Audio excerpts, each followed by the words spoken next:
Hey there, Internet. Moose Boy here with another tone report. Today we're looking at the Epiphone Nighthawk. And I've got to admit that the first time that I ever saw one of these, I looked at it and I went, ugh, it wasn't visually appealing to me right off the top. So I kind of passed it by for a long time. And after a couple of years, then I started looking at the Blues Hawk, which is pretty much the same body shape. I don't know how much of that you can see, but pretty much the same body shape. And so I bought the Blues Hawk, and it sounded great, and I really got used to the feel of it and the style, the way that it hangs on you, everything of that nature. So then I kind of loosened up in my view of the Nighthawk.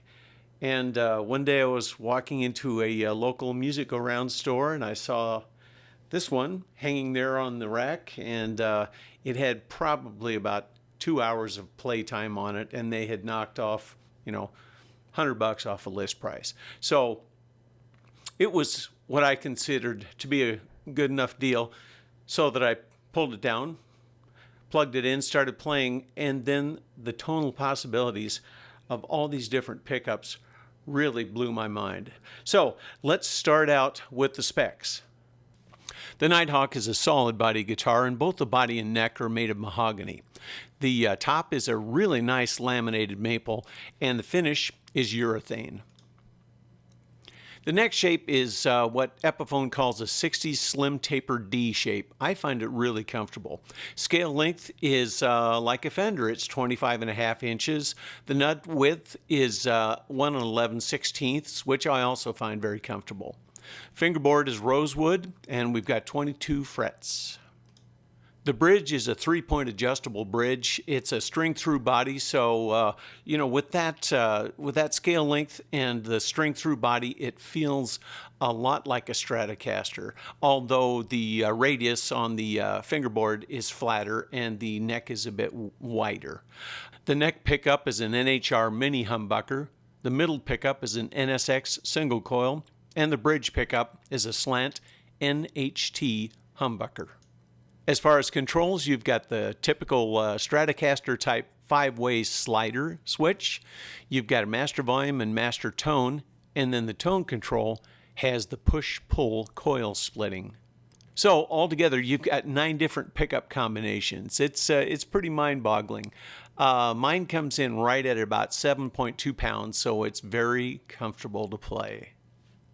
Okay, you heard the guitar in context with the backing track at the beginning of the video, but let's run through the guitar all by itself here so that you can get a really good idea of what the tones are like.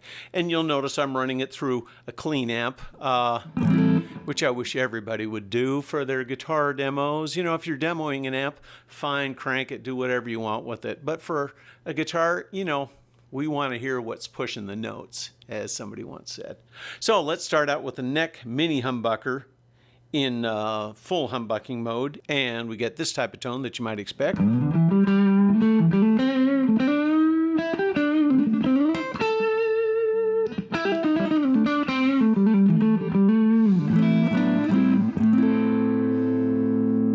Pretty typical. Let's go ahead and split that, and now you're going to hear some more top end. It really rings out nice.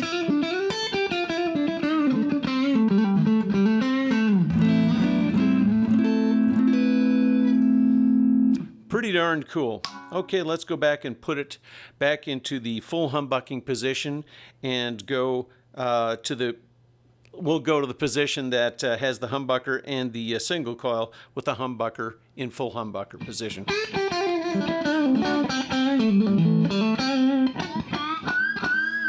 Some nice little quack and squeaks in there.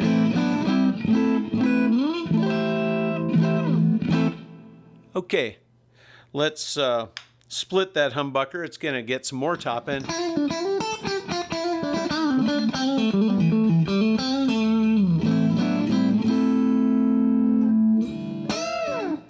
Pretty nice. Okay, let's go to the middle position. We've just got the single coil right here.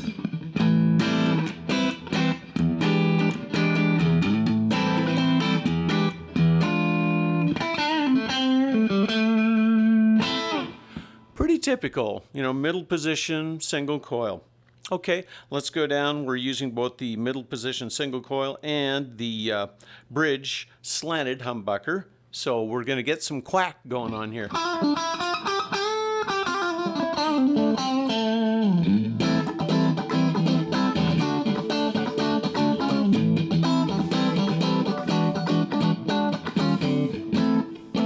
How does that sound go? There it is.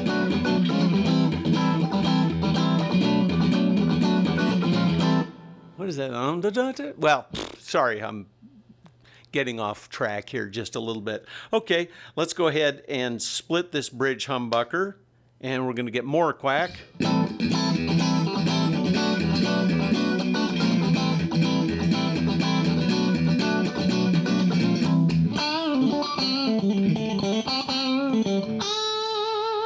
Man, I wish I had a horn band in back of me right now. I'd play that song. Anyway, there's quite a bit of top end when you split that bridge humbucker and combine it with the middle position single coil. Almost just a little more than I would like, but you know, dial back on the tone control and all is right with the world. Okay, let's go down to the humbucker, the bridge humbucker, the slanted bridge humbucker.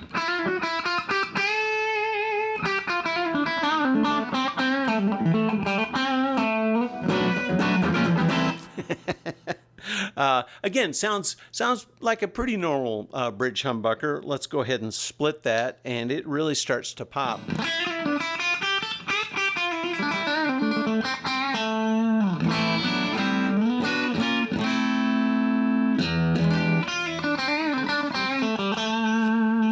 That's probably a little more top end than I would like, but the tone control is really effective, so I can just dial that back about halfway and maybe a little more.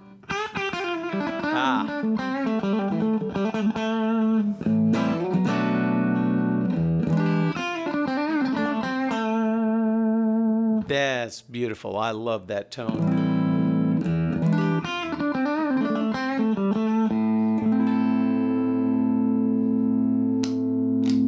So as you can see, there's like 9 different positions of pickup combinations, plus the tone control. This thing is just a tonal monster. It'll give you all kinds of choices. Sometimes too many choices, you know, as you sit there and try to think about which pickup combination is perfect, and you've got that big solo coming up in 4, 3, 2, 1. Anyway, I digress as usual. So let's kind of wrap this up. Let's see. We want to talk about the 10 most important things for tone. Got them right here, friends. Keep them with you all the time. Keep them in good shape. You know, get yourself some nice guitars to lay them onto, and man, you're rolling. Okay, thanks for watching.